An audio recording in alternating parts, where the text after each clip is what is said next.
Oh my God. Oh my God. Ay! Ay! Ito nga, second day and last day na rin ng aming tour dito sa Cebu.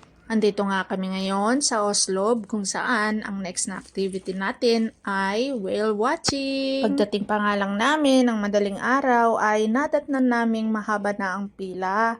Dito nga ay bago kayo isabak ay kailangan dumaan muna sa orientation para sa mga basic safety, kung ano yung mga dapat gawin pag na-encounter ang whale at kung ano yung mga dapat at hindi dapat na gawin. Ang pag-join nga sa ganito ay hindi compulsory, kung saan depende na lang sa'yo kung gusto mo nga maki-join or hindi.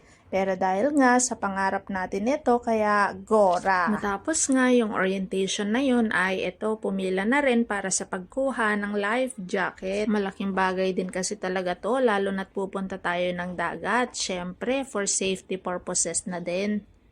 So, ngayon guys, pupunta tayo doon. So, whale shark, Butandik. Ito yung ating, first time, mamimit si whale shark. Let's go! Ito nga yung ating mga kasamahan at kasabayan at waiting na lang kami sa mga bangka or mga batches na paparating. Butanding. Ayan. So, magsiswim tayo with the Butanding.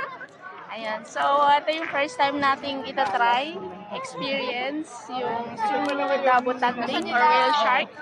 So, ayan. Antay lang tayo guys. Ayan na sila guys. So, And so, ito na nga. It's our turn. Sakay na tayo guys ng bangka. So, ito yung sa ano guys. Ito. Excited na nga akong mamit ang ating butanding. Kasabay na rin ang makita ang reaction ng ating my way habang tinatry itong whale watching. So sana ay mag-enjoy ka dahil para sa'yo talaga to. Kaya happy birthday my husband! Eto nga at nandito na kami sa site at isa-isang pinagsuot ng goggles. Eto nga, andito na si whale shark. Nakita nyo ba yun guys? Ayan o. Ang galing nga no? Pagkalawak-lawak ng dagat at pagkalaki-laking mammal or isda. Tingnan mo naman, nandito siya. Sumusunod talaga kay kuya no? Oh, imaginein mo yun.